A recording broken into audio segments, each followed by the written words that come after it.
and get to Cuthbert. Before we start, we might need to recalibrate the ball position by holding either start button. It's easier to tell whether you need to recalibrate if you open the assembly menu. To do that, hold the secondary T button. If the menu's in an awkward position or is hard to see, you probably need to recalibrate. It's a good habit to do this every now and then to keep your imps in check. Before we fix the platforms, let's switch to play mode to see how a player would experience this scene. You'll always need to test things out in play mode while dream shaping, so it's a good habit to get into. Press the start button on either controller to open the options menu. Then select play mode with the primary X button. Its icon looks like a controller. Once you're in play mode, possess Connie with the primary T button. It's easy to remember which is the primary controller and which is the secondary. Your primary controller's imp has a face, while your secondary doesn't. When you're possessing Connie, hold the secondary T button to run forwards.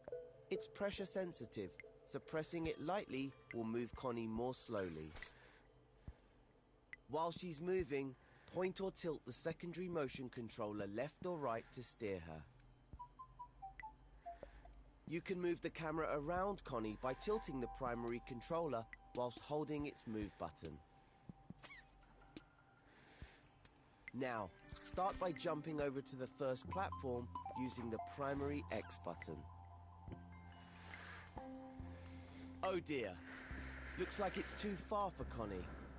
Move that first platform closer. To do that, head back into edit mode.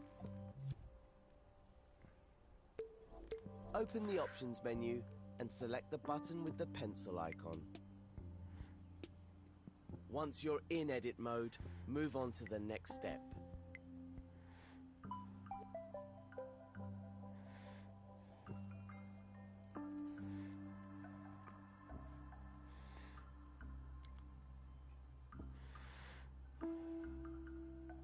We have to do something about these platforms if Connie's gonna reach the other side.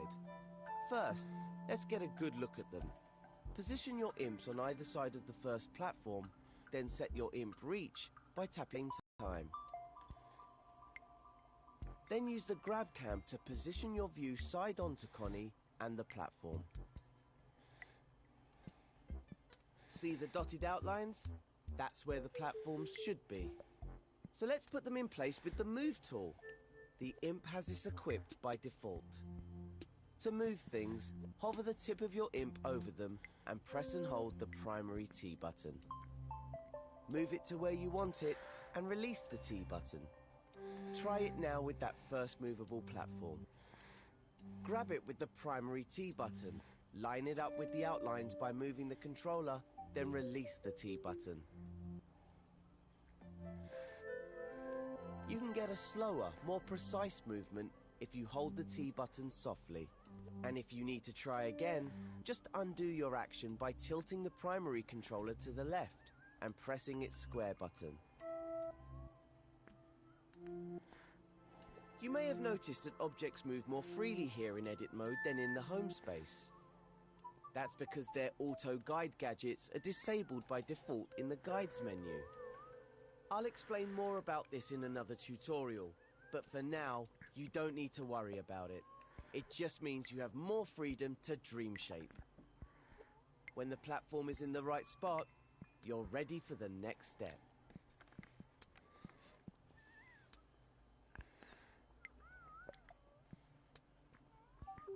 Now that the first platform's in position, let's test it out. Open the options menu and select play mode with the primary X button. Connie's on the starting platform, ready for another try. Take control of her with the primary T button and see if she can jump over the gap now. Hope she made it this time. If not, you can always go back and edit things again. In fact, let's try doing that now and see what happens. Select Edit Mode from the Options menu.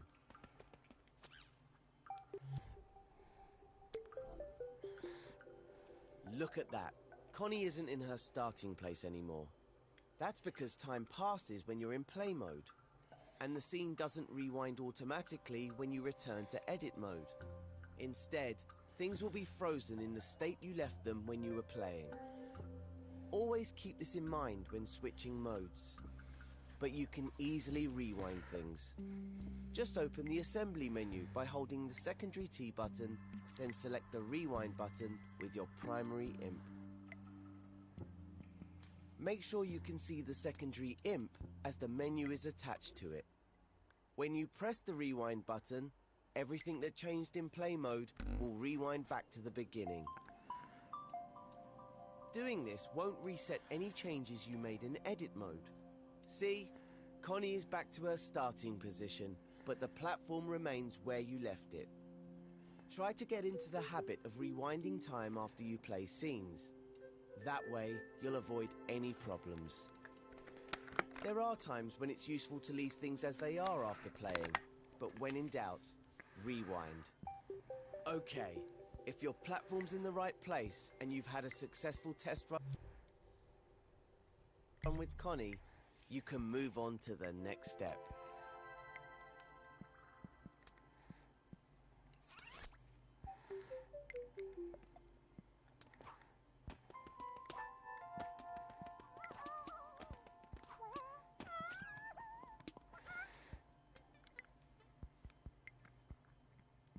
Let's sort out the next platform now. It's the middle one that's lying on its side. Before you can match it up with the outline, you'll need to stand it upright. So you'll have to rotate it first. You can rotate objects in edit mode by grabbing them with the primary T button and rotating the control. Go now. Hover your primary imp over the fallen platform, then press and hold the primary T button. Now you can rotate it by twisting your controller. You don't have to turn it all the way in one go. Simply let go of the platform and grab it again once you've turned it as far as your wrist will comfortably allow. Bear in mind that your imp's tip is at the center point of the rotation, so you can grab the platform at different points and see how it affects the rotation. All that rotating has made the platform a bit wonky, so let's undo all that by tilting the primary controller left and pressing its square button. Grab and hold the primary T button with your imp over the platform and try to rotate it into a vertical position. Once you have it more or less upright, you can let go of the T button. Then grab it again, but just lightly press the T button so you can nudge it precisely into the matching outline. That's quite a lot of buttons to remember, isn't it? Well, if you ever forget what to press, just look at the prompts around your imp. Or select the mode icon in the top left of the screen with your primary X button. They'll show you what buttons you can use in any situation. Select the mode icon again to hide the list if it gets in the way. When you do a lot of rotating and moving, it's a good idea to check whether your imps need recalibrating. If they do, hold either start button till they sort themselves out. Practice grabbing and rotating things with the primary T button until you're comfortable. Then move on to the next step.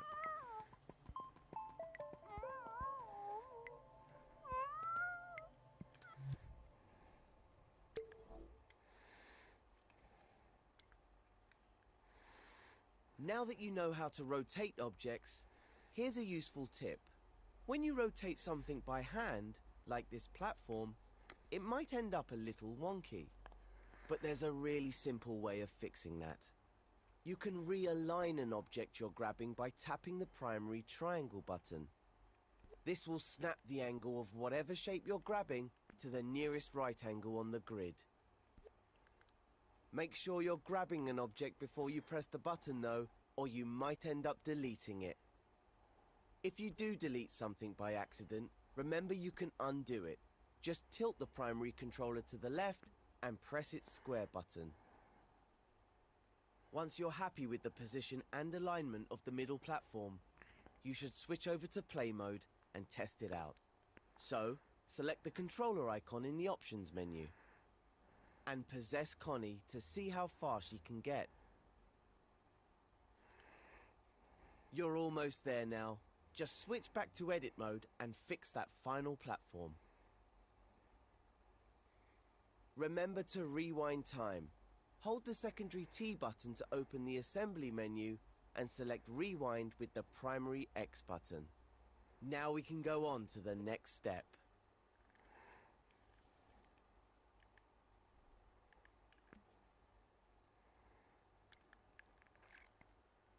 Now the only thing separating Connie from Cuthbert is the final platform.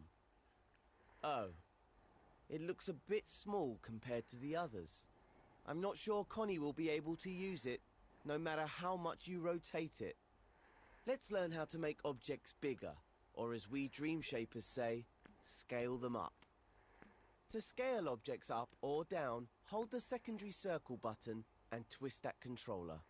It's a bit like turning a doorknob. Twisting the controller one way scales the object up, and twisting it the other way scales it down. Try hovering your primary imp over the third platform, then hold the secondary circle button and twist the secondary controller to make it bigger. The square on the floor tells you what size the platform's base needs to be. It's also a good idea to get the top of the platform level with all the others. Remember from earlier that the primary imp was the center point of a rotation? Well, here its position determines where the object scales from. Try hovering over the platform in different places and see how that affects the scaling. If it gets too tall, you can just twist the controller the other way to shrink it. Now that you know how to move, rotate and scale things, you should be able to get the final platform into its matching frame at the right height. You can also use the secondary circle button and twist method to scale objects while you're grabbing them. Okay, when everything is where it should be, go into play mode and see if Connie can reach the flag.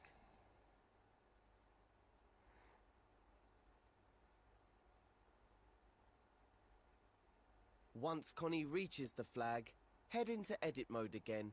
Don't forget to rewind time. Hold the secondary T button to open the menu and select the rewind button.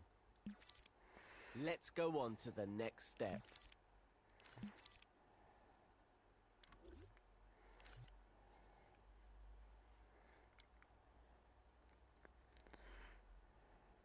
Hurrah! Connie and Cuthbert have been reunited. But now they need to find a way out before Cuthbert falls asleep. Learn how to find a door in the Dreamiverse. Hold the secondary T button to open the assembly menu. The menu disappears when you let go of the T button. This makes sure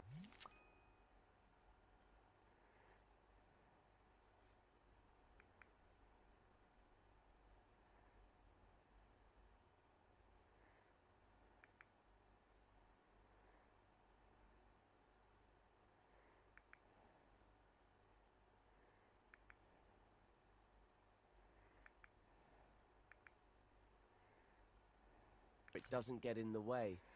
So if you can't see it, just hold the secondary T button to open it. Here you'll find all the assembly tools, modes, and gadgets. If you ever wonder what a button does, just hover over it for a few seconds to see more info. This menu is also where the search button lives. It's the one with the magnifying glass. Select it with your primary X button now. The search button takes you to the Dreamiverse, where you'll find all the things created by dreamers from around the world. But for this tutorial, I've selected a collection of elements that you can use in this scene. Let's see if we can find a door in the Start Dreaming collection. Select the collection with your primary X button. Have a look around. What elements do we have here in the collection? Ah, there. A door. Select it with your primary X button now. Now your primary imp has a copy of the element to stamp into the scene. To scale it, twist the secondary controller while holding its circle button. To rotate it, twist and tilt the primary controller. See the outline at the top of the final platform? That's where the door needs to go. Use the primary T button to stamp it into place. It doesn't have to be perfect. You can adjust it after you've stamped it down. You should know, this isn't just any door. It's a very special one. Because of the animation and logic built into it, it will magically open when Connie goes near it. Notice how your imp still has a door attached even after you've stamped it down? That's what happens with elements from the Dreamiverse.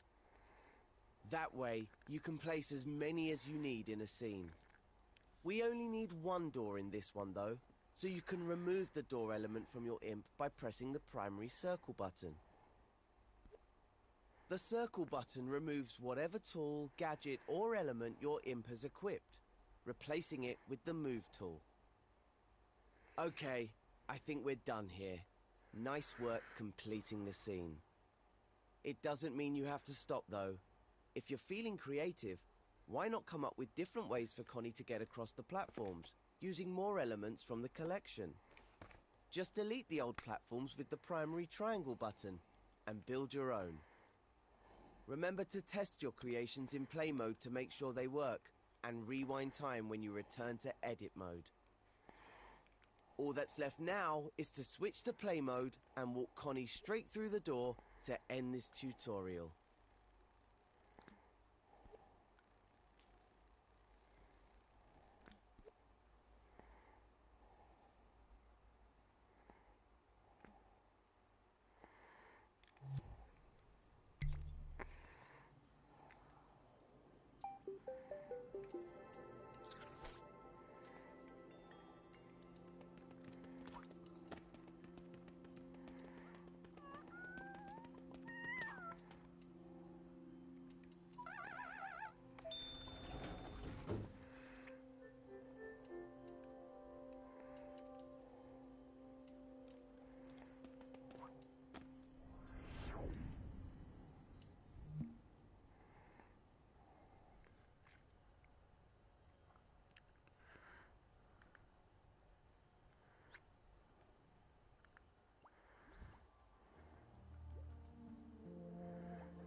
Now you know how to grab, rotate, and scale objects.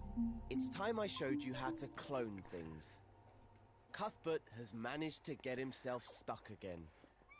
Luckily, I've set up this scene so that we can use the clone tool to rescue him. With this tool, you can make exact copies of anything in the scene. This makes it one of the most useful tools in a Dreamshaper's toolbox. You'll also get a chance to practice with all the other tools that you've learned so far. If we get Connie off this platform, maybe she'll help us out. Let's use the clone tool on this one small block to create a bridge. Remember how we used the secondary triangle button to modify how the grab cam works? Well, it can also change how the grab button works. Hover over the floating platform with your primary imp and hold the secondary triangle button. Now grab the block with the primary T button. Remember that if you press it gently, you can move the block more slowly. And now you have another block. That's because grabbing something while holding the secondary triangle button creates a clone of that object. Once you've created the clone, you can release the secondary triangle button, but don't let go of the primary T button until you're ready to place it in the scene. When you've found the right spot, release the primary T button to put it down. You can treat a cloned object just like you would any other element. You can move it with the move tool and rotate it by twisting, tilting, and turning the controller. You can also scale it up and down by holding the secondary circle button and twisting. Of course, anything you do to the block can be undone. Just press the primary square button while tilting the controller to the left. You can even clone the cloned block. Let's do that next. Hover your primary imp over the block. Hold the secondary triangle button, then press and hold the primary T button and move the clone away. You can use the clone tool to build a bridge between the first two platforms. Or you can create floating blocks for Connie to jump on. All that matters is that she can get to the next platform, so make sure you test your work in play mode.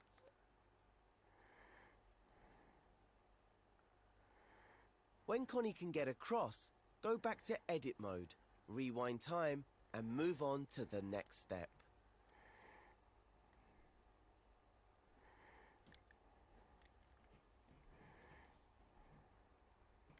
Getting Connie to that third platform looks easy enough.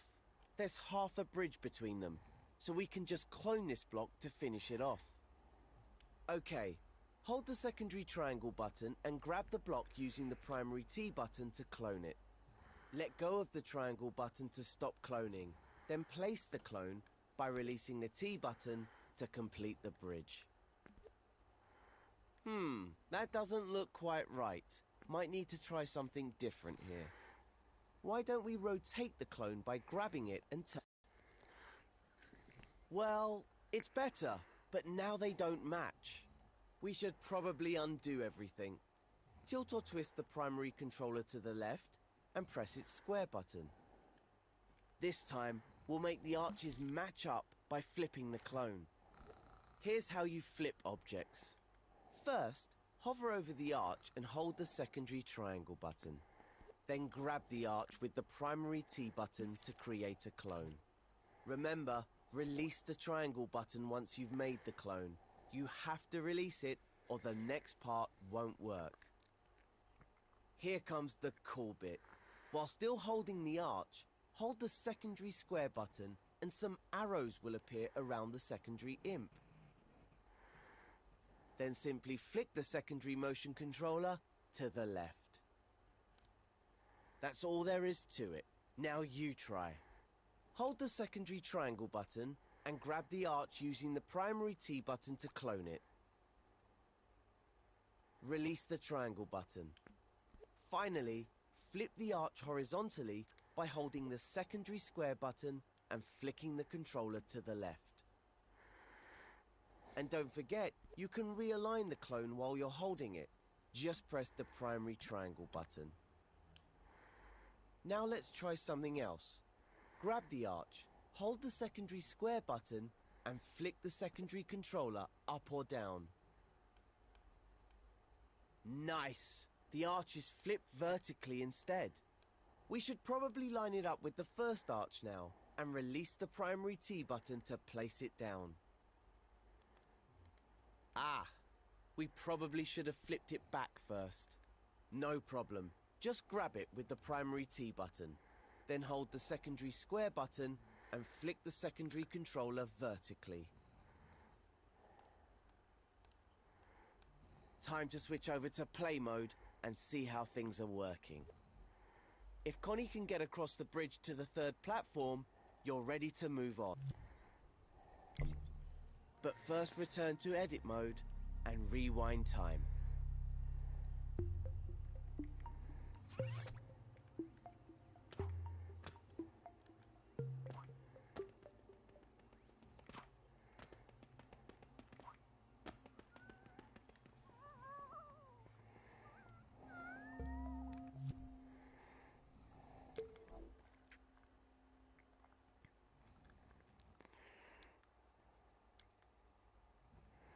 Okay, we've almost made it to the door.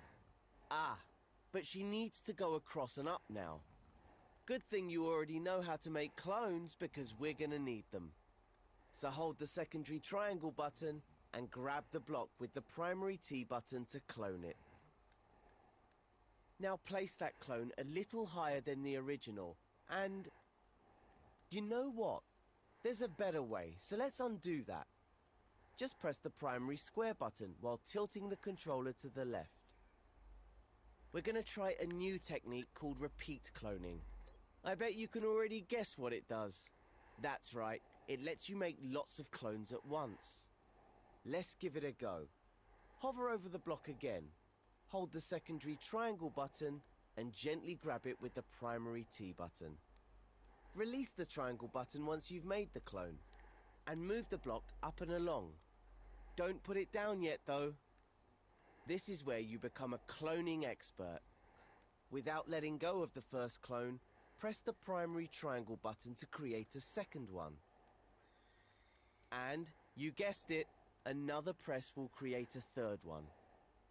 In fact, you can just keep pressing the primary triangle button to create more and more clones in a sequence. And if you make too many, no problem. Just press the primary square button to remove any clones you don't want. As you can see, all the clones are spaced evenly, and you can move the whole sequence by simply moving the clone that's on your imp. If you move the clone up, you can create a staircase. And as always, put it down by releasing the primary T button. Once the clones are in place, they won't be in... Okay, we've almost made it to the door. Ah, but she needs to go across and up now. Good thing you already know how to make clones because we're gonna need them. So hold the secondary triangle button and grab the block with the primary T button to clone it. Now place that clone a little higher than the original and... You know what? There's a better way, so let's undo that. Just press the primary square button while tilting the controller to the left. We're gonna try a new technique called repeat cloning. I bet you can already guess what it does. That's right, it lets you make lots of clones at once. Let's give it a go. Hover over the block again. Hold the secondary triangle button and gently grab it with the primary T button. Release the triangle button once you've made the clone, and move the block up and along. Don't put it down yet though. This is where you become a cloning expert. Without letting go of the first clone, press the primary triangle button to create a second one. And, you guessed it, another press will create a third one. In fact, you can just keep pressing the primary triangle button to create more and more clones in a sequence. And if you make too many, no problem. Just press the primary square button to remove any clones you don't want. As you can see, all the clones are spaced evenly, and you can move the whole sequence by simply moving the clone that's on your imp. If you move the clone up, you can create a staircase. And as always, put it down by releasing the primary T button. Once the clones are in place, they won't be in a sequence anymore.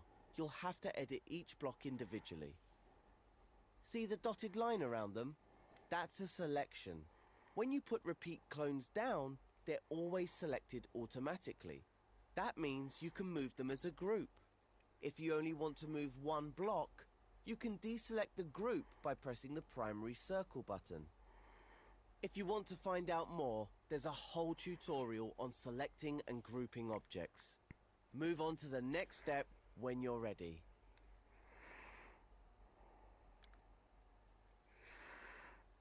Let's get back to the staircase. It's looking pretty good, but I have one more thing to show you before you move on.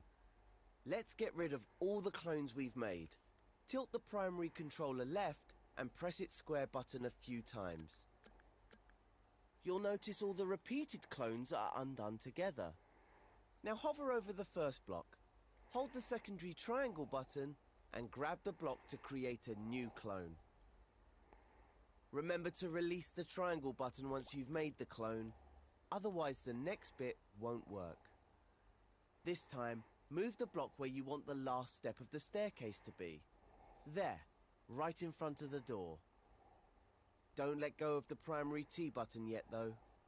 Instead, press the primary square button. And look at that. You've created a sequence of clones between your imp and the original block. You can keep pressing the square button to create more steps, or the triangle button to remove them.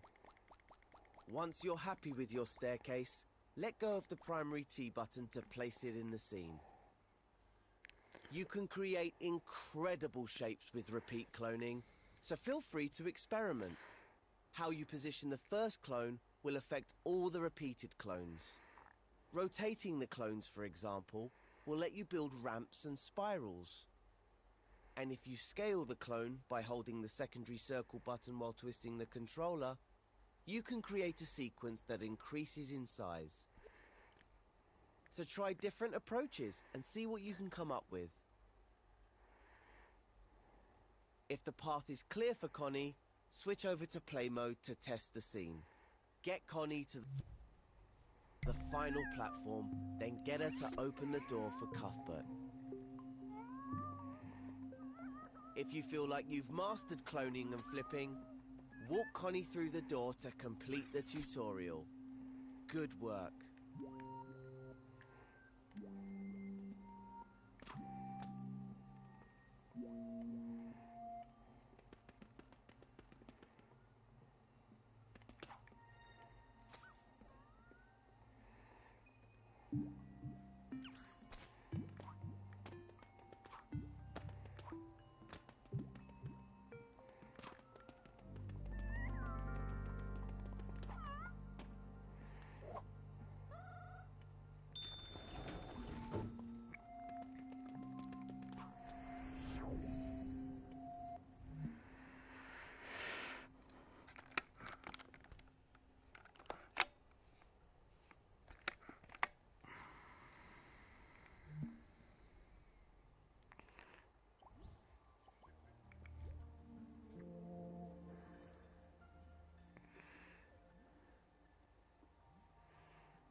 Welcome to part 4 of our Start Dreaming tutorials. This time, select and group your creations and how to scope in and out of groups. Ah, I see Cuthbert has managed to get himself in a pickle again. Connie, how do you put up with him? What a spanner. But with Connie's help, we can rescue him. Luckily, someone left behind a block for us to use. Remember how to repeat clone blocks to create a bridge? Well, let's do that again. Move your view side on to the block and the gap. Hold the secondary triangle button, then gently grab the block using the primary T button. Move it by moving the controller to create a clone. Just like last time, let go of the triangle button while still holding the T button. Then press the primary square or triangle buttons to make more clones. If you rotate the first block a little before you clone it, you can make an arch. Use the primary T button to angle the first block up slightly. Then make the clone angle down. Press the primary square button to repeat clone, and the clones will line up to make an arch. Amazing, right? Let's quickly test that in play mode.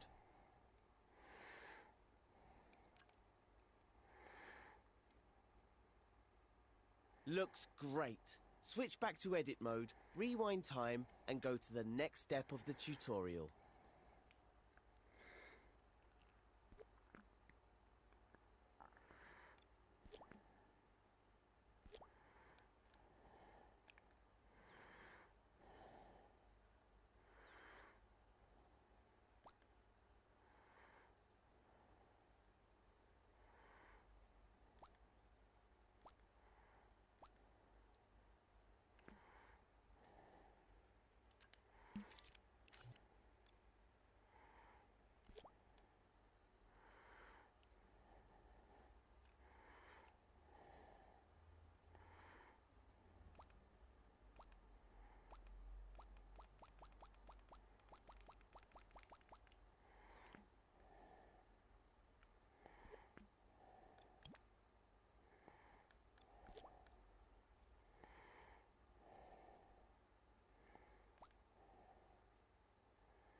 Now, you probably noticed that all the blocks, the original as well as its clones, were selected automatically after cloning. You can tell when things are selected because they have an animated dashed outline. But after we switched between play and edit modes, everything was deselected. So let's select them again. All you have to do is hover your imp over one of the blocks and press the primary X button. There's the outline again. Now do the same to the rest until the whole bridge is selected. Can you see how each block has its own outline, with a double line where they meet? That's because they're still individual elements. Now, you probably noticed that all the blocks, the original as well as its clones, were selected automatically after cloning. You can tell when things are selected because they have an animated dashed outline. But after we switched between play and edit modes, everything was deselected. So let's select them again. All you have to do is hover your imp over one of the blocks and press the primary X button. There's the outline again. Now do the same to the rest until the whole bridge is selected.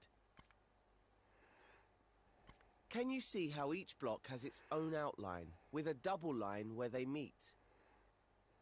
That's because they're still individual elements. You can deselect them one at a time with the primary X button, but it's much quicker if you deselect them all at once with the primary circle button. Give it a try. There's also a faster way of selecting multiple objects. Just select one as before, but this time keep the primary X button held down. Now move your imp to select the others.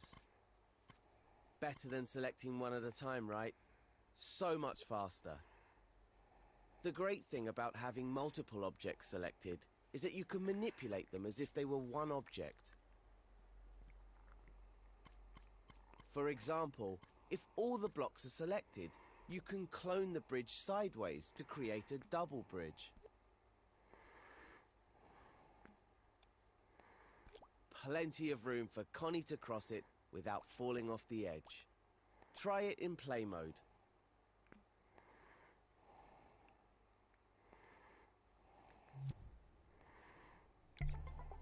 Once Connie is across the gap, go back to edit mode and move on to the next step.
Now, you probably noticed that all the blocks, the original as well as its clones, were selected automatically after cloning.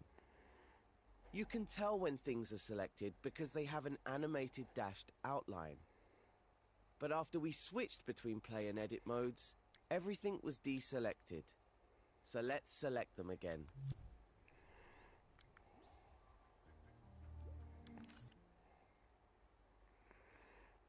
Now, you probably noticed that all the blocks, the original...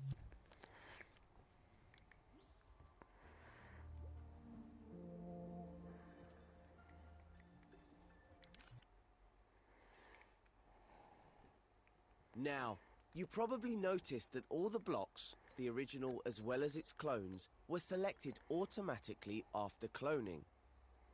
You can tell when things are selected because they have an animated dashed outline. But after we switched between play and edit modes, everything was deselected. Select them again. All you have to do is hover your imp over one of the blocks and press the primary X button. There's the outline again. Now do the same to the rest until the whole bridge is selected.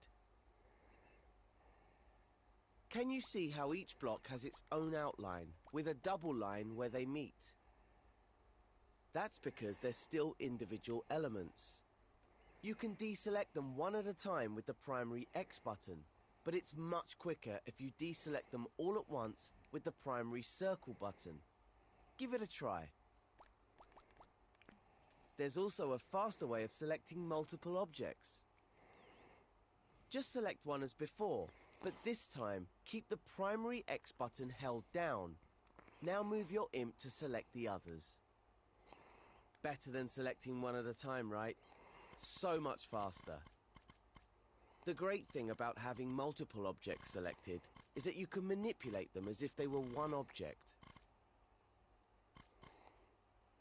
For example, if all the blocks are selected, you can clone the bridge sideways to create a double bridge. Plenty of room for Connie to cross it without falling off the edge. Try it in play mode.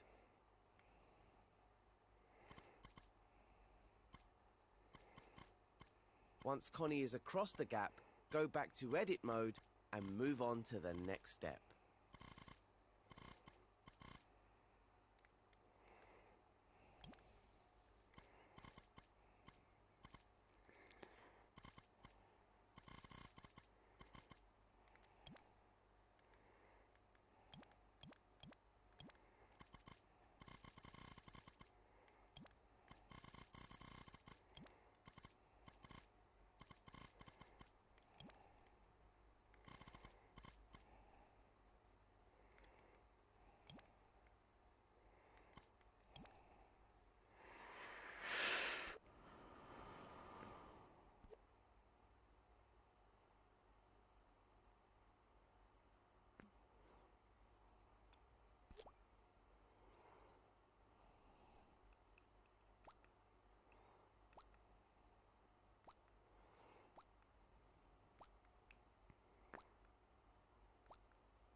You know, this bridge would be really useful to help Connie cross to the next platform.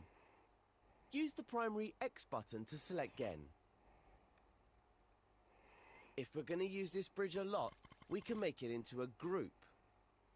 That way, it will behave like a single element and you won't have to keep selecting all the blocks. Have you noticed the menu on your secondary imp? That's the context menu. The options it gives you will depend on the situation you're in. In this case, all the buttons relate to selected objects. Look for the plus sign. That's the icon for the group button. The number next to it tells you how many objects you've selected. You can use this button now to turn all of those blocks into a group. There we go. The bridge is now a single element. You can tell because it has one outline around it instead of one around each block. And if you look over at the context menu, you'll see the group button now says ungroup. Use it if you want to break a group up. But we still need it to help Connie. So let's clone this bridge and place it between the second and third platforms. Just like before, hold the secondary triangle button and grab the bridge using the primary T button to clone it. As always, remember to let go of the triangle button afterwards. Connie. So over go. The bridge is now a single element.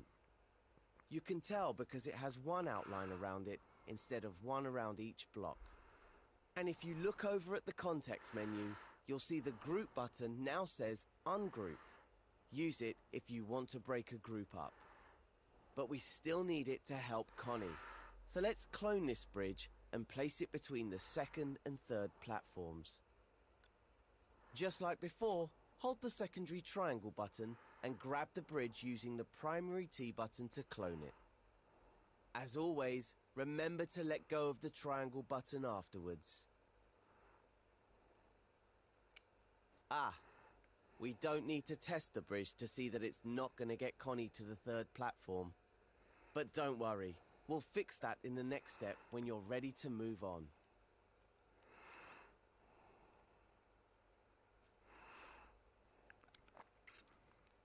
Our bridge needs a bit of work if it's going to reach the next platform. This is the perfect opportunity to learn a new technique, scoping in. Scoping in means you can jump into a group and edit the contents individually without having to ungroup it first. And since you can only edit things inside the group, you don't have to worry about messing up anything outside it. Let's give it a try now. Select the bridge with the primary X button, if it isn't already. Then find the Scope In button in the context menu. Hold up your secondary IMP and press the secondary T button if you can't see the menu. Notice that it's showing you a shortcut for it, the secondary triangle button and the primary X button. So hover over the bridge group, hold the secondary triangle button and the primary X button, and now you're scoped in. We can now edit all the parts as if it wasn't a group. If you want to really focus on just the group, you can hide everything else in the scene. Just use the Hide Everything Else button in the context menu. The icon looks like a closed eye. There's also a Scope Out button in the context menu. This is how you exit groups. Try scoping out now. Select the Scope Out button with the primary X button, or use the shortcut. Hold the secondary triangle button and press the primary circle button. You know, this bridge would be really useful to help Connie cross to the next platform. Use the primary X button to select again. If we're going to use this bridge a lot, we can make it into a group. That way, it will behave like a single element and you won't have to keep selecting all the blocks. Have you noticed the menu on your secondary IMP? That's the context menu. The options it gives you will depend on the situation you're in.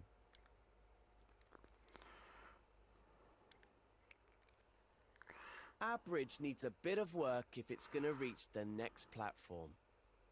This is the perfect opportunity to learn a new technique, scoping in.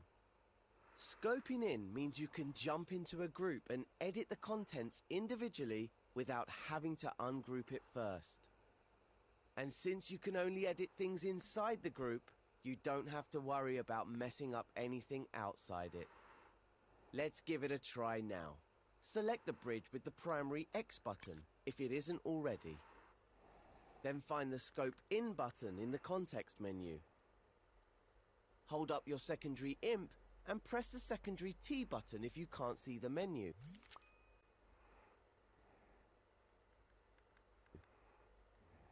Notice that it's showing you a shortcut for it, the secondary triangle button and the primary X button. So hover over the bridge group, hold the secondary triangle button and the primary X button, and now you're scoped in. We can now edit all the parts as if it wasn't a group. If you want to really focus on just the group, you can hide everything else in the scene. Just use the Hide Everything Else button in the context menu. The icon looks like a closed eye. There's also a Scope Out button in the context menu. This is how you exit groups. Try scoping out now. Select the Scope Out button with the primary X button, or use the shortcut. Hold the secondary triangle button and press the primary circle button. That's it. Now scope back in again so we can fix the bridge. Just hover over it, hold the secondary triangle button, and press the primary X button.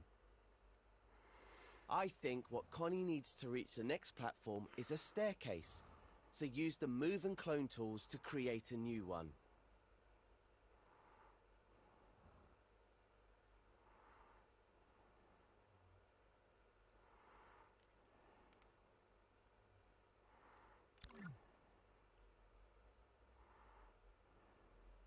Once you've built the staircase, test it out in play mode to make sure Connie can make it across.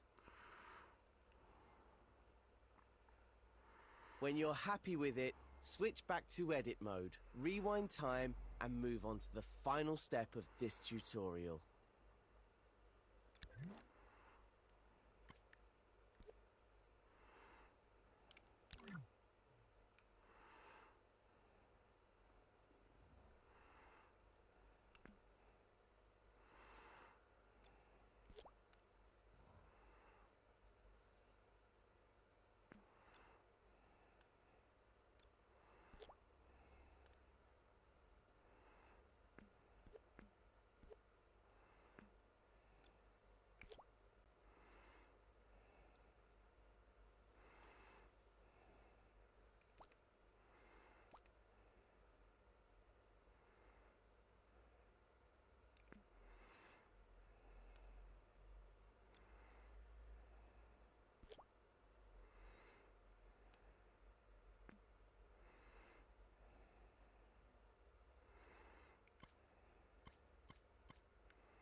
Is your staircase working?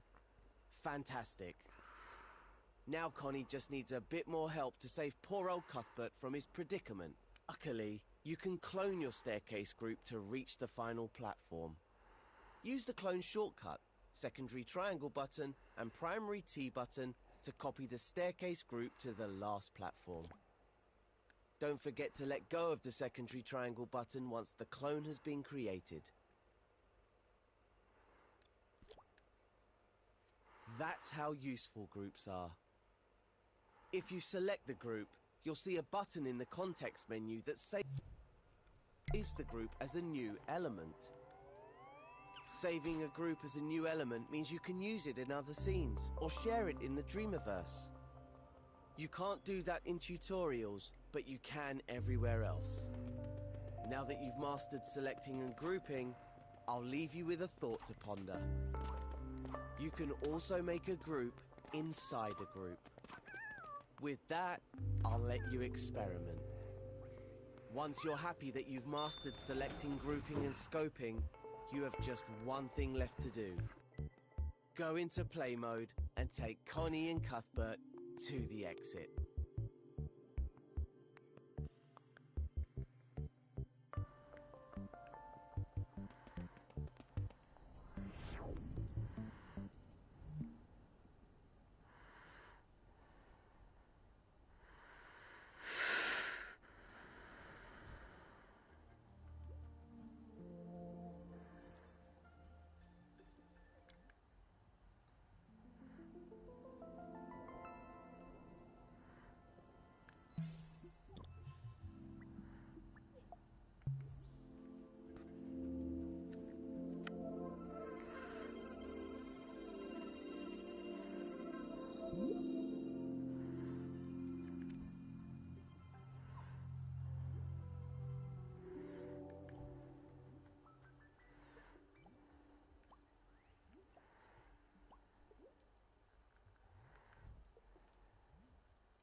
In this tutorial, you're going to learn all about the exciting world of logic.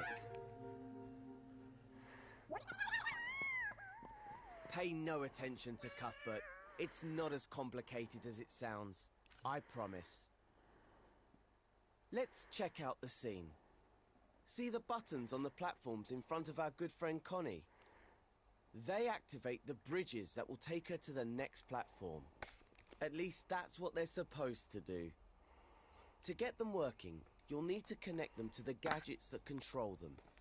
You can't see gadgets when you're in play mode, but they let you do all sorts of useful things in edit mode. You can tell gadgets apart by their color and icons. Green gadgets are sensors and inputs. This one is what we call a trigger zone. It's one of the more versatile gadgets. It can trigger other gadgets when it detects something in the scene. Like in this case, Connie standing on the button. Hi, Connie. If you select the gadget with X, you'll be able to see its detection zone. That's it, right there above the button.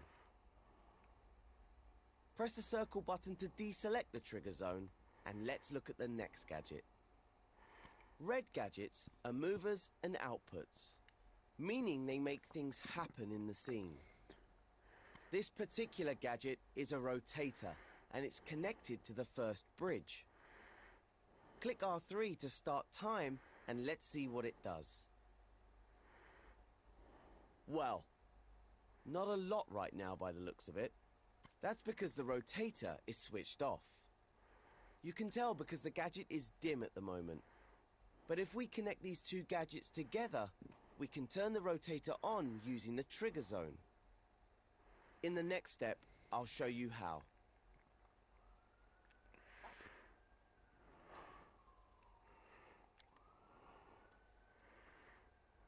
Before we start connecting things, make sure you can see both gadgets. You'll notice they have ports sticking out of their sides. Ports on the left are inputs, and the ones on the right are outputs. Hover over the output port on the trigger zone now. You'll see the word detected appear. That means that when the trigger zone detects something, this output will send a signal. Before it can send that signal to the rotator though, we'll need to connect them with a wire. So hover over the detected output and press R2 or X. You'll notice your imp is now tethered to the port by a wire. Power ports have appeared on the gadgets too. It's these ports that switch gadgets on or off. Okay, drag the wire over to the red rotator gadget. Now hover over the power port at the bottom, then press R2 or X. Once the gadgets are connected, the wire will disappear automatically. That way, your scene won't get cluttered. After all, you don't want wires all over the place. You can see the wire again by hovering over either gadget. Okay, time to test our connection out. So let's switch over to play mode in the options menu.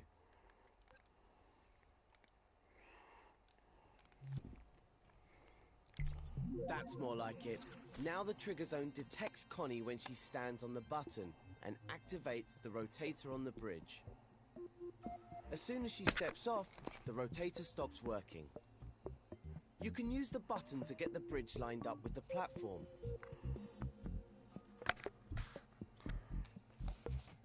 Once Connie can make it to the second platform, you can head back to edit mode and move on to the next step.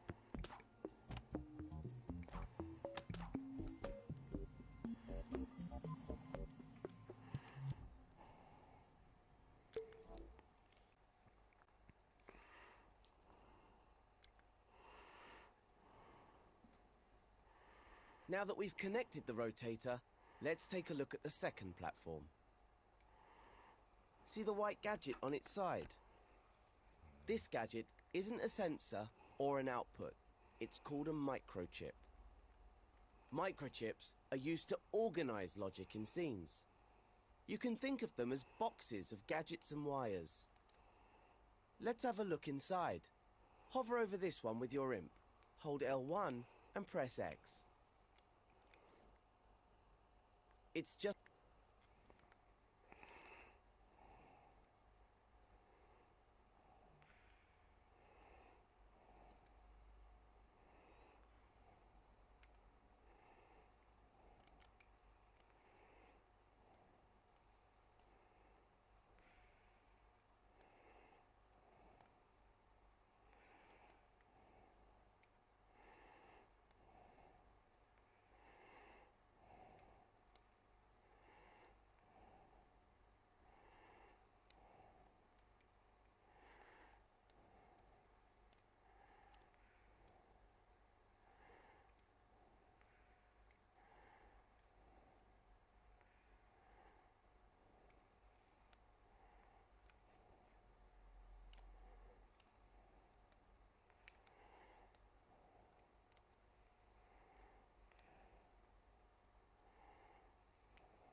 like scoping into a group of objects.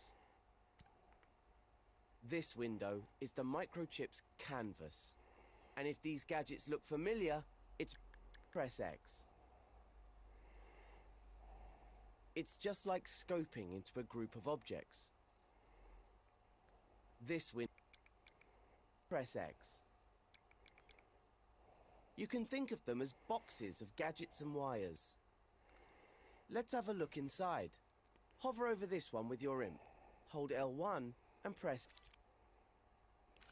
It's just like scoping into a group of objects.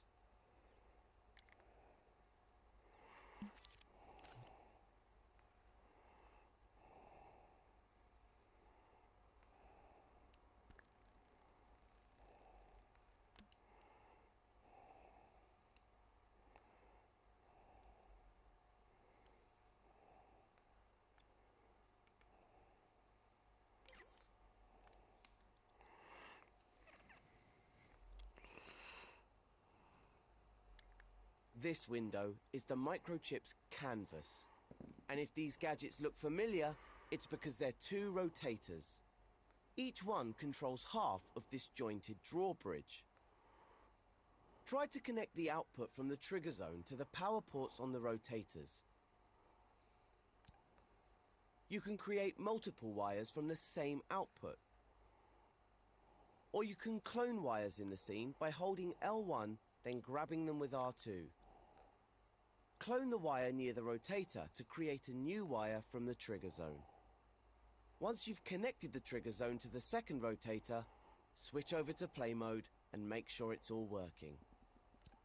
Okay, jumping on the button now will activate the trigger zone and raise the drawbridge so that you can cross over the... Oh, wait a minute. The bridge has dropped down before Connie could cross. That's because the signal to the rotator stopped sending as soon as Connie stepped off the trigger zone. Switch back to edit mode and rewind time with L3. In the next step, I'll show you how to make signals stay on.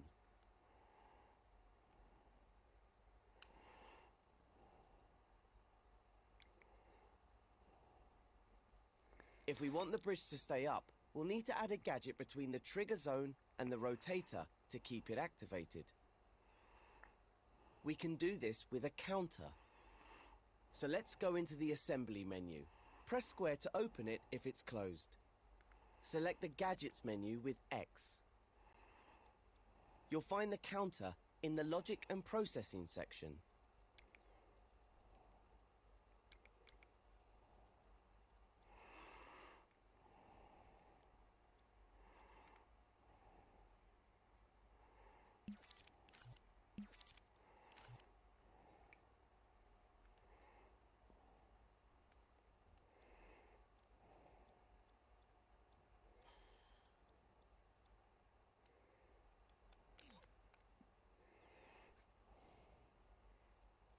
X. You'll find the counter in the Logic and Processing section.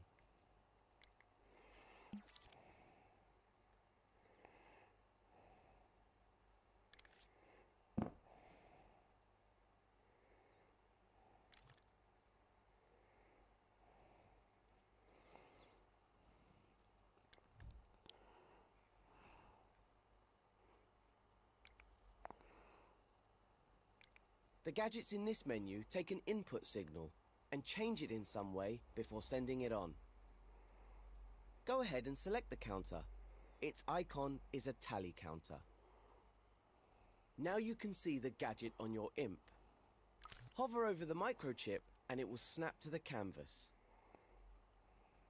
Press R2 or X to stamp the counter onto the microchip, then press circle to unequip it. The counter gadget counts up or down whenever it receives a signal through its inputs. By default, it starts its count at 0 and has a target of 1. Once it reaches that target, it sends a constant signal through its counter-full output port. Before we connect it though, let's tidy up the wires connecting the trigger zone to the rotators. Just hover over them and press triangle to delete them.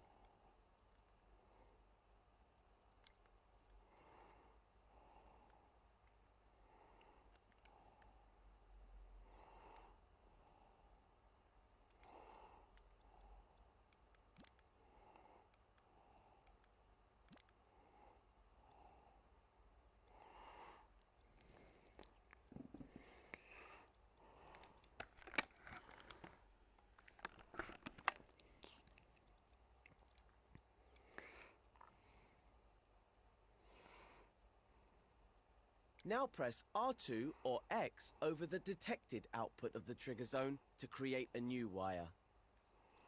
Connect it to the increased count input port on the counter.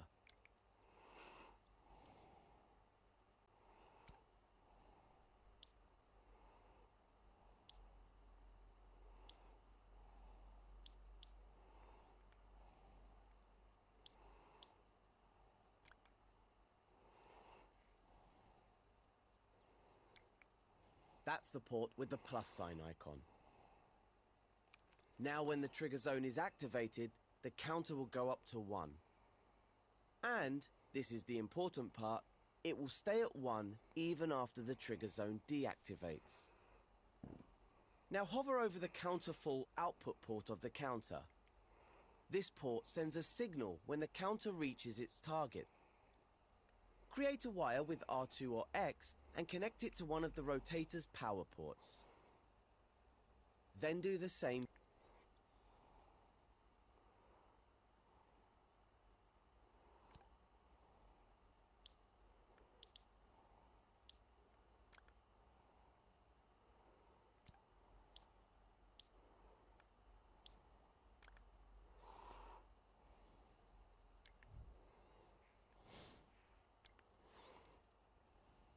for the other one. Time to switch to play mode and try out our new connection.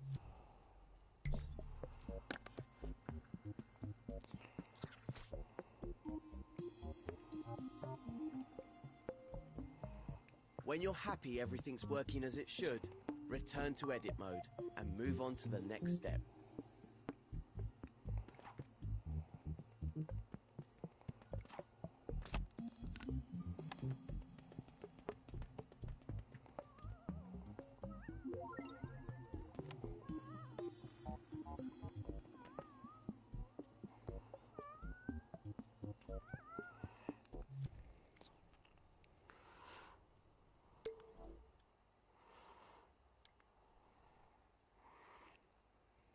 Just one more bridge for Connie to cross.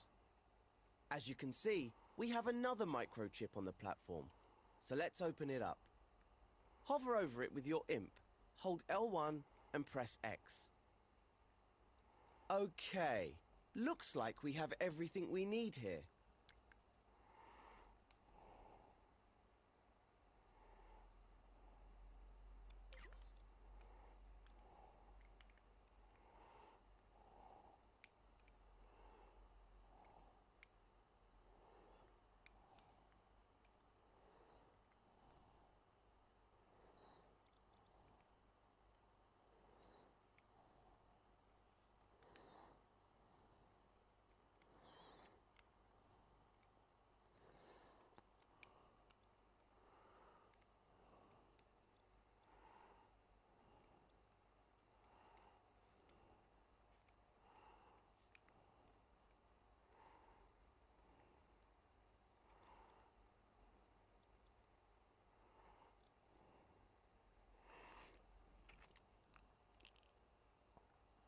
But Connie's an adventurer, so how about we make this last bridge more challenging?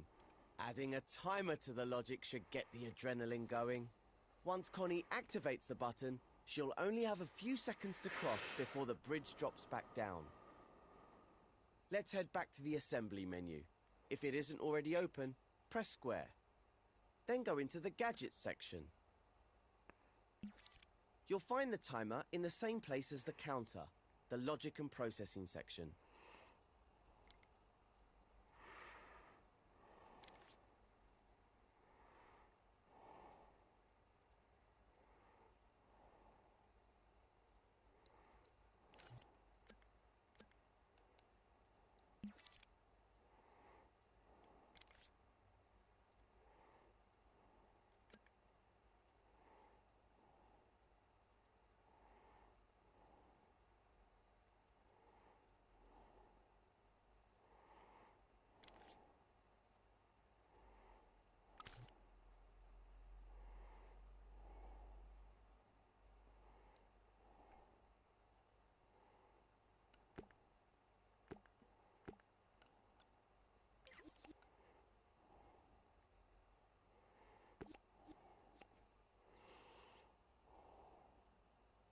Its button has a clock face on it. Now go ahead and stamp the timer gadget onto the microchip with R2 or X. Then unequip it from your imp with the circle button. Now let's take a closer look at the timer's inputs and outputs. You can see their names by hovering over the ports. The first input is a start timer port. Once this receives a signal, it will start the clock. The second one is reset timer, which sets the time back to 0. Over on the output side, we have timer finished and timer output. Timer finished sends a signal when the timer reaches the required number. It's set to 5 seconds by default. Timer output is a little more sophisticated. The signal it sends represents the timer's current progress.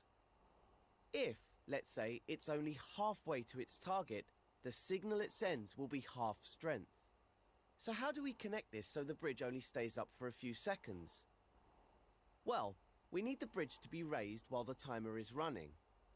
So create a wire on the timer output with R2 or X.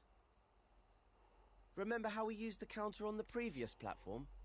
We can use one here too. Just like before, connect the wire to the counter's increase count input. Then connect the counter full output to the rotator's power port.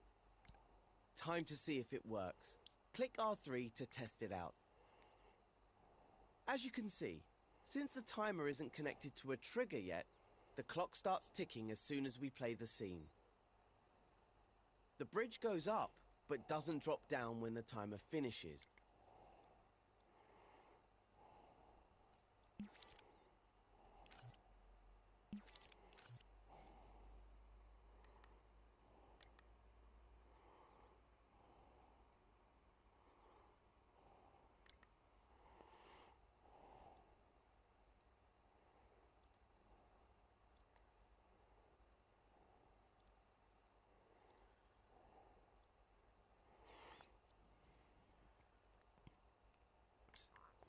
That can only mean one thing. There's a problem with the logic.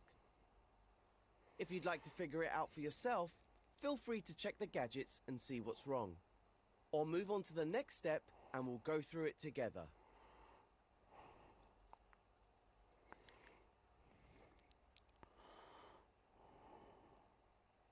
So let's take a look at why the bridge stayed up after the timer finished instead of going back down.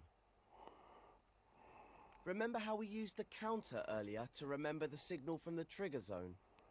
Well, now it's remembering the signal from the timer, so we need to make it forget that once the timer finishes. Let's go over to the counter gadget. Hover over the inputs to see their names. This one here is reset count. It'll put the counter back to 0, which will turn off the rotator. So all we need to do is connect it to the timer, but to which output? Aha, There we go. We can use the timer finished output. Hover over it and create a wire with R2 or X. Then stretch the wire over to the counter and connect it to the reset count input. But we also need to reset the timer, otherwise the logic will only work once. So let's get another wire from the timer finished output and connect this one to the reset timer input. You'll recognize it by the rewind symbol on it. All we have left to do is to connect the trigger zone to the start timer port so Connie can activate it. Okay, that was a lot of connections. So before we test it out, let's go over the logic we've made. First, Connie activates the trigger zone, which sends a signal to start the timer. Once the clock starts running, the timer output becomes active. This tells the counter to count up. That then turns on the rotator and raises the bridge. Now this is where the really clever stuff kicks in. After 5 seconds, the timer finishes its count, which activates the timer finished output. This in turn resets the counter to 0, cutting the signal to the rotators and lowering the bridge. And let's not forget, it also resets the timer, so the logic could be triggered again if Connie didn't cross the bridge the first time. Isn't logic exhilarating? Take your time digesting all that. Logic is easier to read if you route your wires neatly. Grab wires with X to change their paths.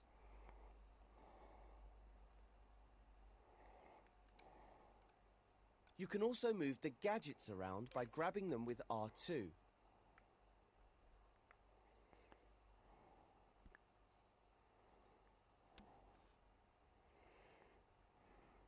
Feel free to test it out in play mode, but don't leave the scene just yet. I have one more thing to show you.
So, on the third platform, we've set up a timer that makes the bridge drop after 5 seconds. But I think that might be too easy for a seasoned pro like Connie. Let's make it a little bit more challenging. First, if you're in play mode, switch back to edit mode and rewind time with L3. Let's move in closer to the microchip with the timer. You can use the grab cam, R1, to move your...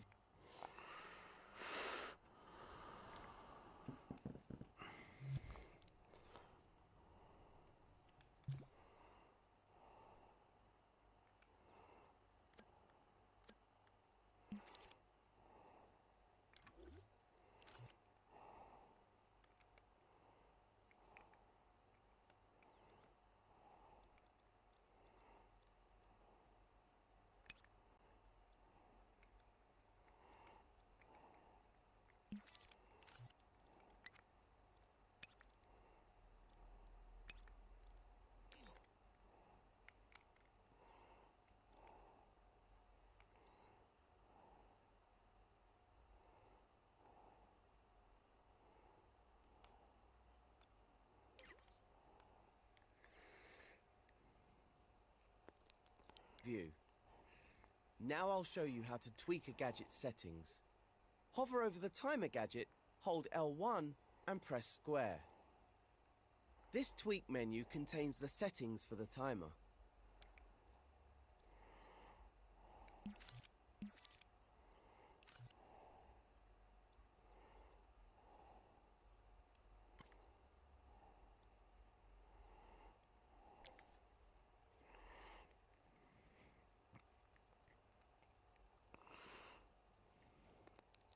Hover over the sliders and buttons to see their names.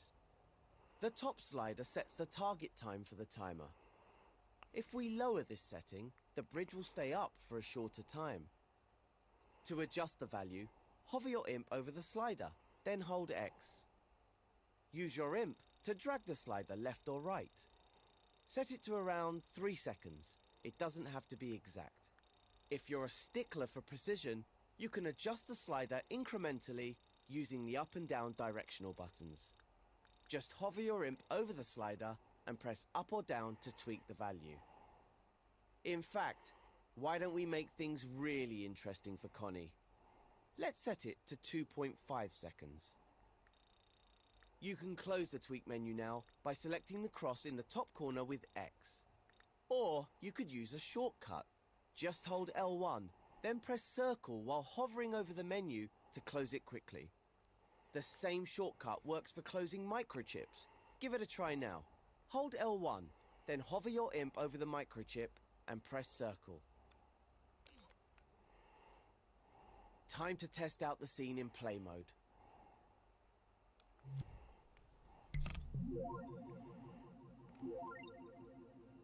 If you have any problems crossing that last bridge, you can always tweak the timer again in edit mode.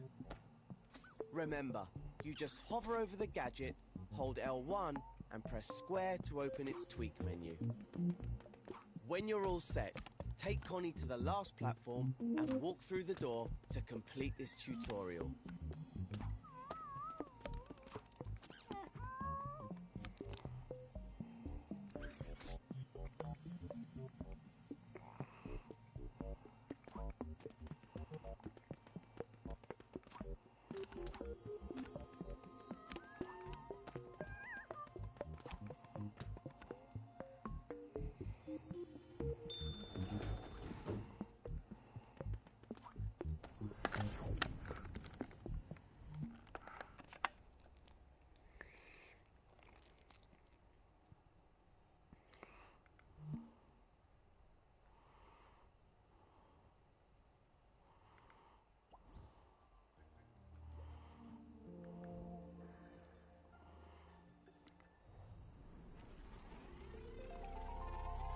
In this tutorial, you'll use logic to make health go up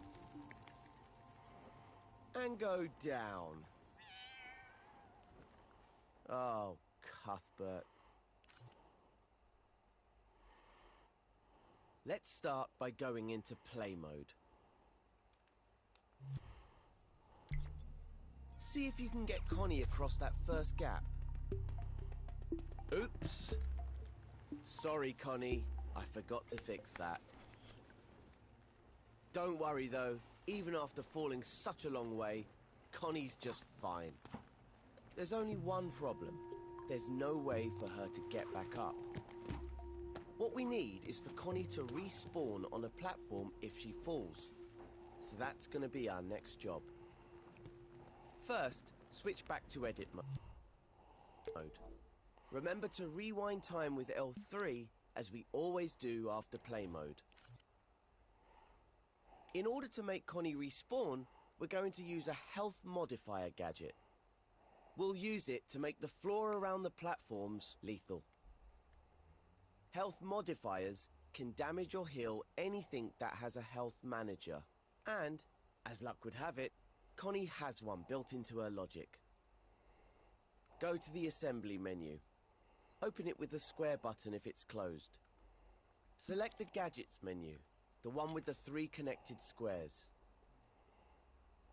You'll find the health modifier in the movers and output section, which is represented by a box with an arrow.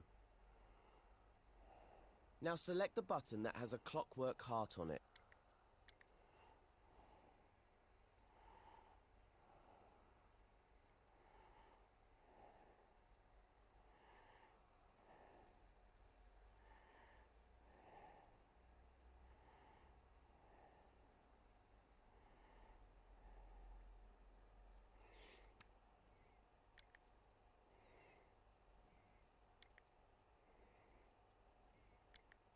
It work as intended, we'll have to tweak it first.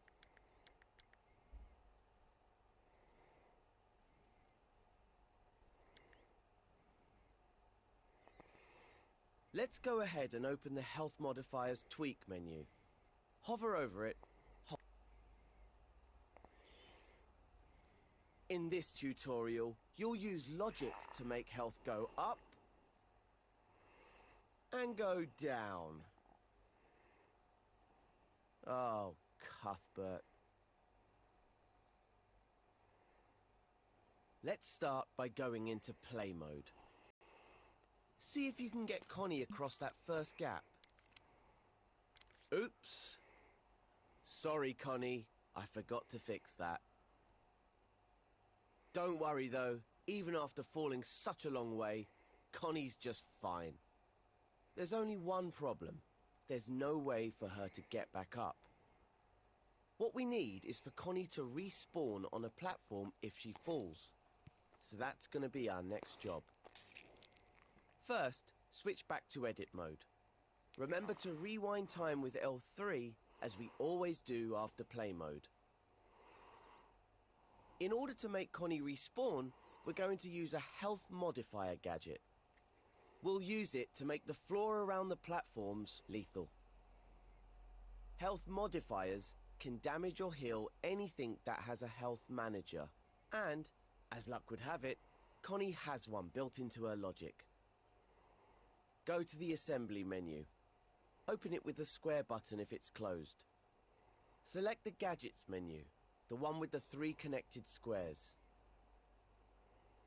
You'll find the health modifier in the movers and output.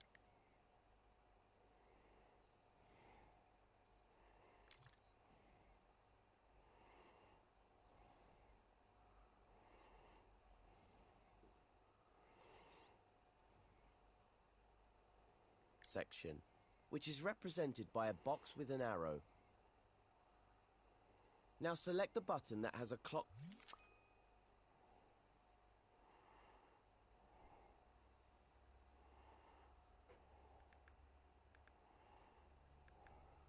Work heart on it.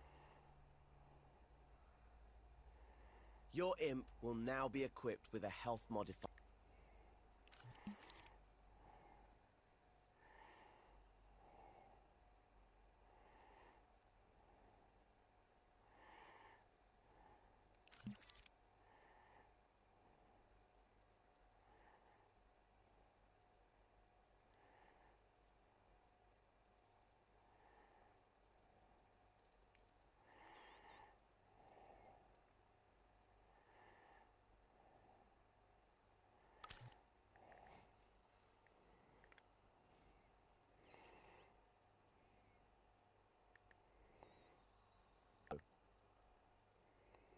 Now select the button that has a clockwork heart on it. Your imp will now be equipped with a health modifier gadget. Stamp it somewhere central, near the floor, using R2 or X.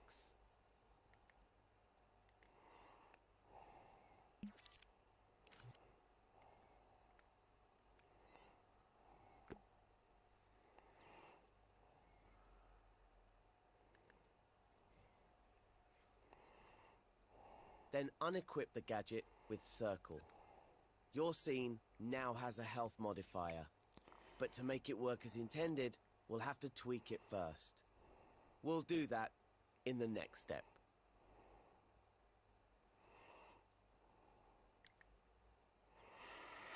Let's go ahead and open the Health Modifiers Tweak menu. Hover over it, hold L1 and press square. Here you can set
the options for how the health modifier works.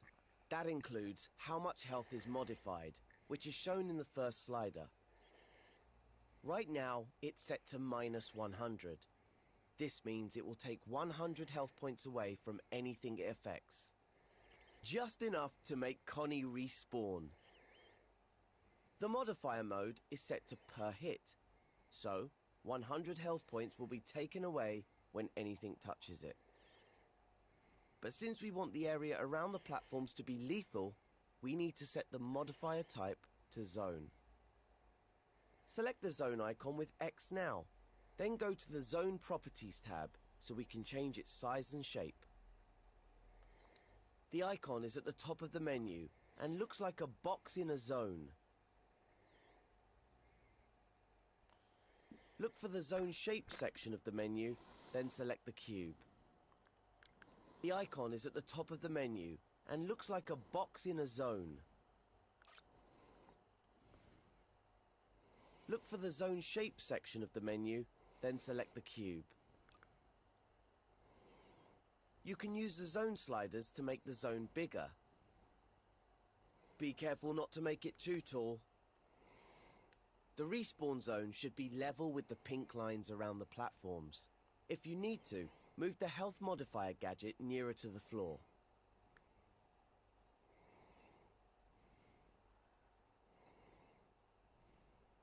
When you hover over the edges of the zone, you'll see white arrow gizmos appear. Grabbing these with R2 will let you change the size of the zone. Using those, you can make sure the area around the platforms is covered. Now let's test it in play mode and see what happens.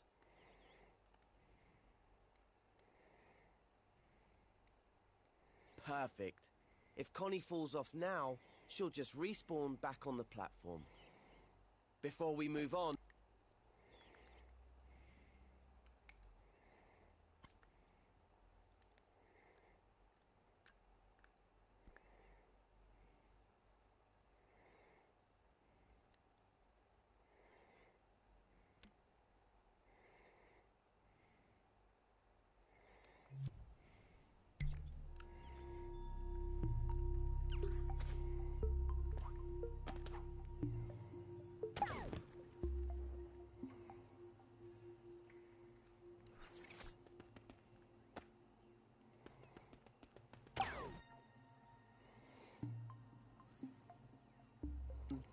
maybe we should do something about this booby-trapped bridge.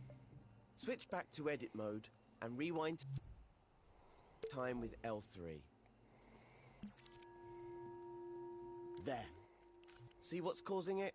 It's that trigger zone. When Connie activates it, the bridge collapses and there's no way across. If you've finished the first logic tutorial, you'll know that the counter is being used to remember the trigger zone has been activated. If you follow the wires, you'll see that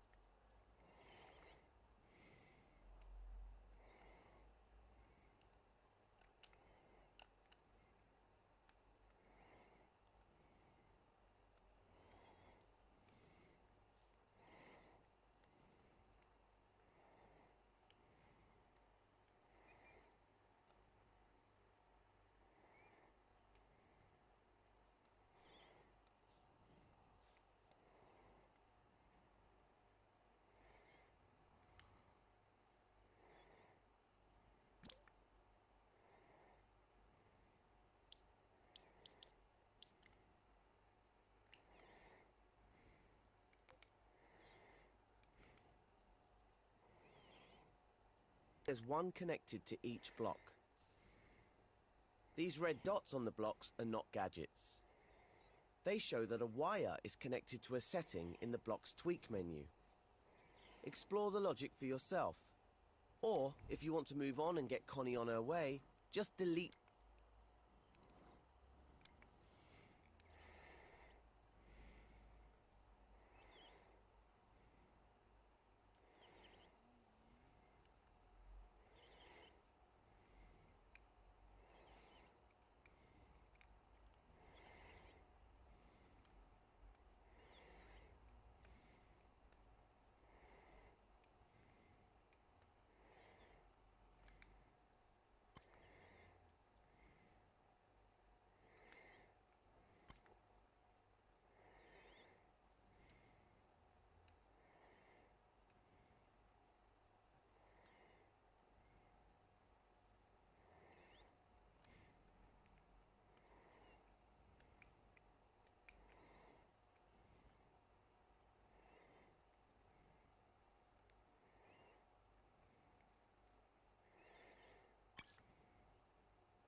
the trigger zone by pressing triangle over it. That'll prevent any of the logic from activating. Then, once Connie can safely make it to the second platform, move on to the next step.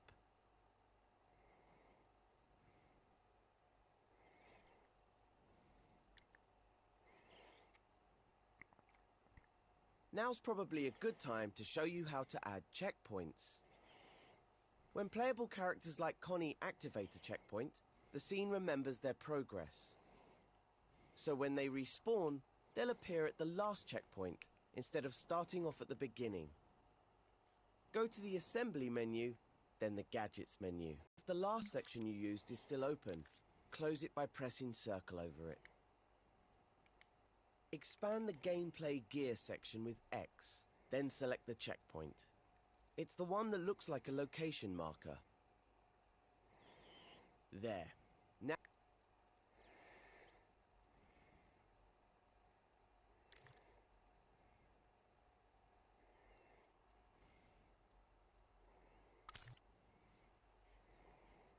Now your imp is equipped with a checkpoint gadget. The direction of a checkpoint determines which way a character will face when it respawns. So make sure the front of the gadget, the side with the black outline, is facing the direction you want Connie to face. Remove the gadget from your imp with the circle button, then open the Checkpoints Tweak menu. Checkpoints use a detection zone, just like health modifiers. So select the Zone Size tab from the menu. This is set to a sphere by default, but to make sure it can't be missed,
let's change it to a cube. You can use the zone size sliders to make the checkpoint cover the width of the platform. Above the gadget, you'll see a white move gizmo. Grab it with R2 to put the activation zone where you want it. Just make sure Connie can't miss it. Above the gadget, you'll see a white move gizmo. Grab it with R2 to put the activation zone where you want it. Just make sure Connie can't miss it. The white handle shows the direction Connie will face when she respawns. Check that it's pointing the right way. Grab it with R2 if you need to adjust it. Let's close that tweak menu with L1 and circle. Now try it out in play mode to see if the checkpoint remembers your progress. Sorry, Connie. We're gonna have to respawn you again.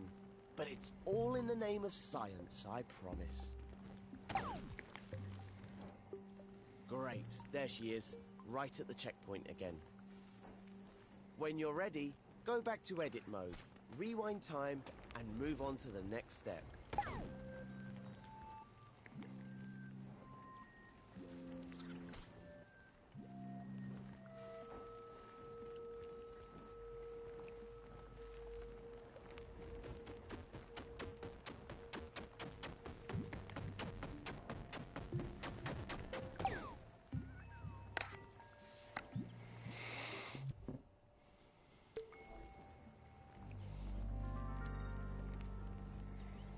This next bridge looks a bit too hot to walk on. But Connie's a tough explorer, and she's always ready for danger. So let's give it a go.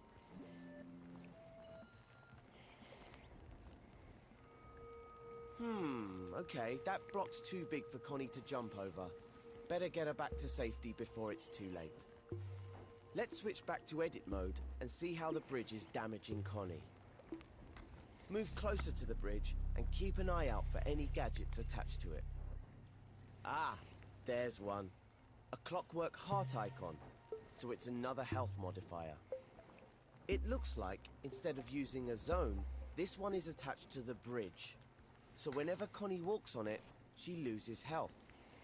If only that block wasn't in the way, she could make it across. But what if the block itself could lose health? We could give it a health manager of its own and see how that works out. Go to the assembly menu, then open the gadgets menu. You may need to close the gameplay gear section if you...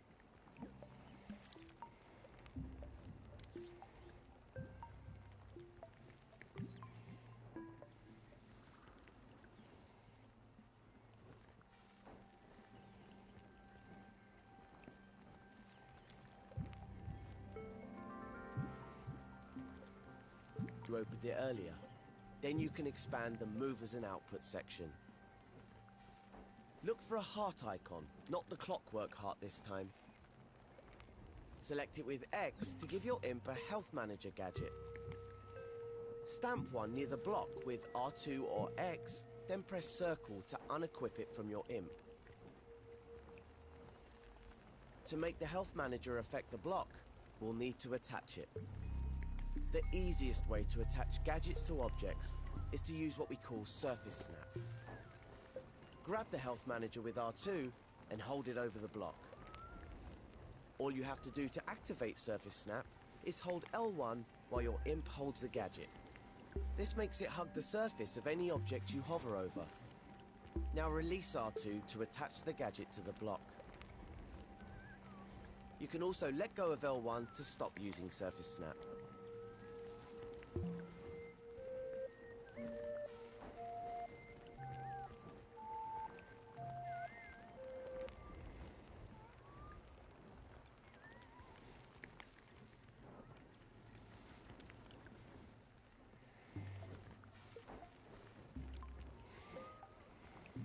In the next step, I'll show you how to tweak this health manager.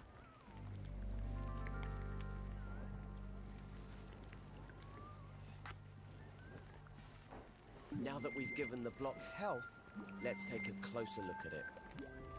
Hover over the health manager, hold L1 and press square to open its tweak menu.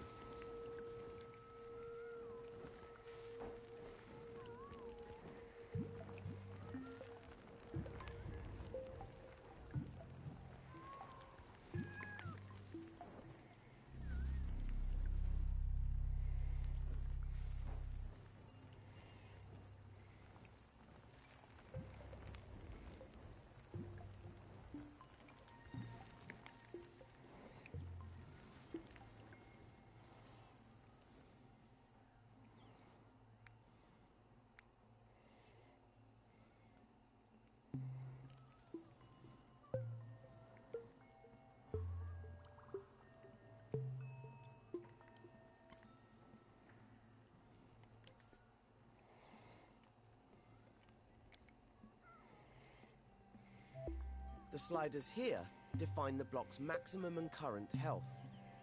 Click R3 to play time, and you'll see the health starts to go down.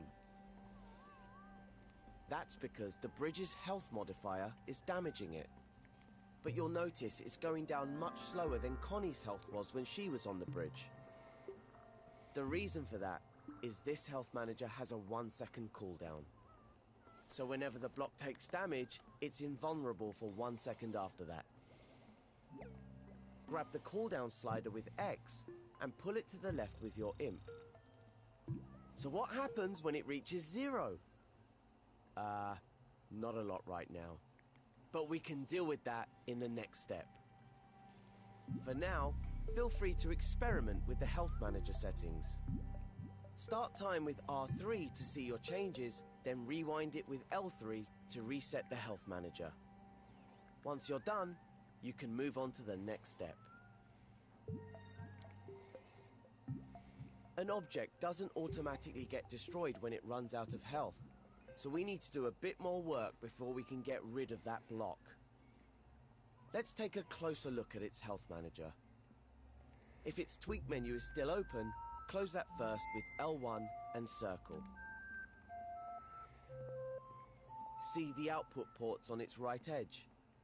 Hover over the one at the bottom, the one that has a heart with a cross over it.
This is the no health output, which sends a signal when the health manager is depleted.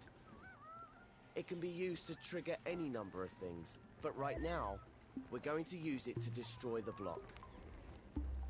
Go to the assembly menu and take a look in the gadget section. It may still be open from earlier, when you selected the health manager. Look for a skull icon on a button in the Movers and Output section and select it with X. This is the Destroyer gadget. It destroys whatever it's attached to. To attach it to the block, we can use Surface Snap. So hover the Destroyer over the block, hold L1 to make it Surface Snap, and press R2 or X to stamp it. Now you can unequip the Destroyer gadget with Circle. Okay, before we connect it up, let's just see if it works by clicking R3. Oh, it works all right. When time is running, the Destroyer activates and destroys the block. Rewind time with L3 to bring it back. We don't want the Destroyer to activate until the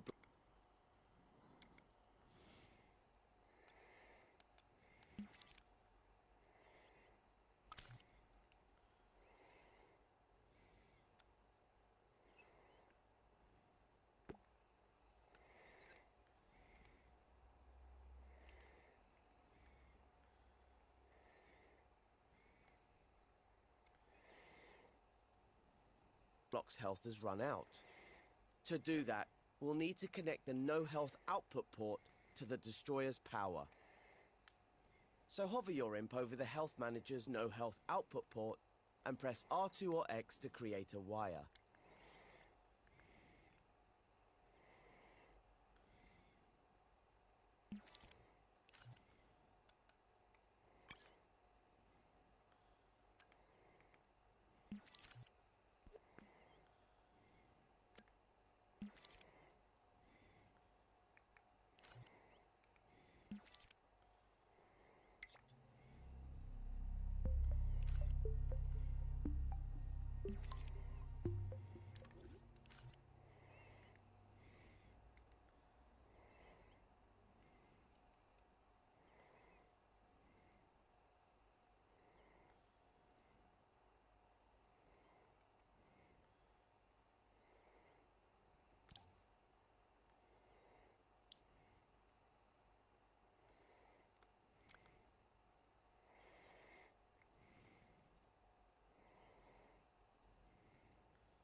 This will make power ports appear on the gadgets in the scene.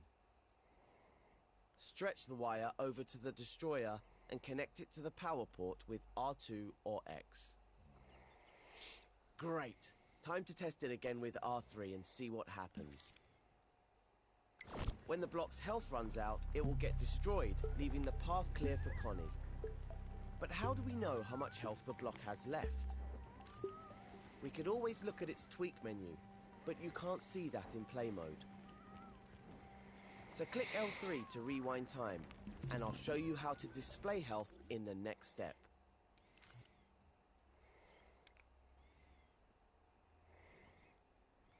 If the Health Manager's tweak menu isn't open already, open it now with L1 and square.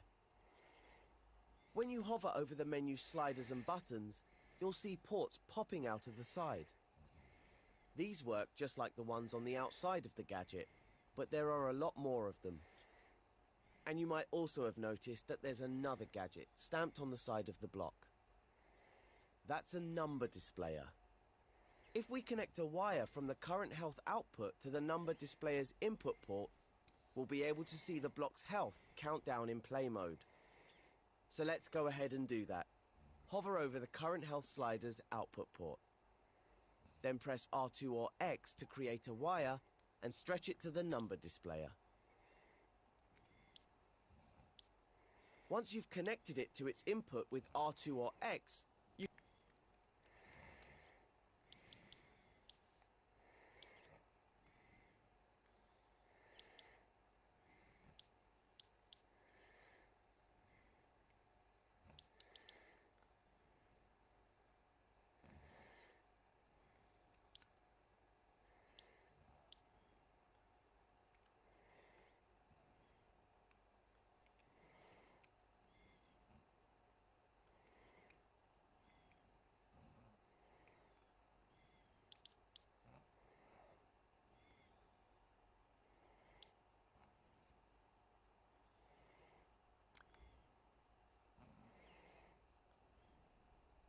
can switch over to play mode and test out the whole scene so far. Excellent. Now we can see the block taking damage until it's destroyed. Once you can get Connie to the next platform, switch back to edit mode and move on to the next step.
Well, Connie made it through, but she's a bit worse for wear.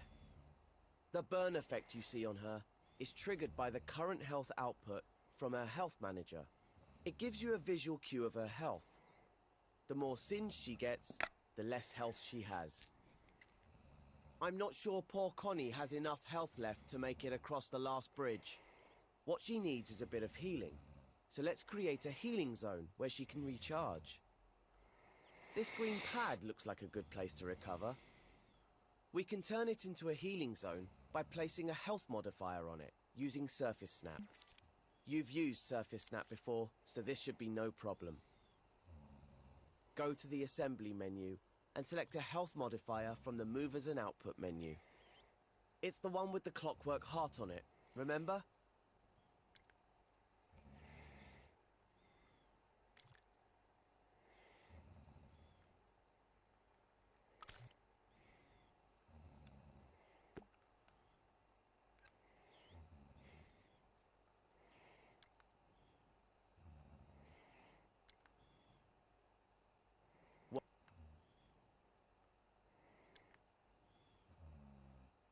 Well, Connie made it through, but she's a bit worse for output from her health manager. It gives you a visual cue of her health. This green pad looks like a good place to recover. We can... You've used Surface Snap before, so this should be no problem. Go to the Assembly menu and select a health modifier from the Movers and Output menu. It's the one with the clockwork heart on it, remember? Now activate Surface Snap by holding L1. Then attach the health modifier to the green pad.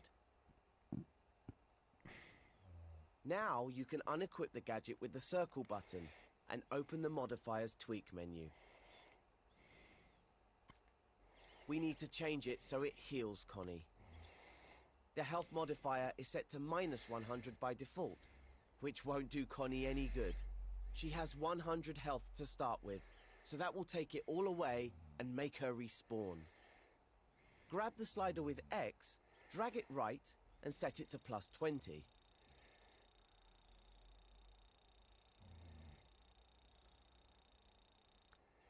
We want the healing zone to heal Connie while she's standing on it, so you also need to set the modifier mode to continuous.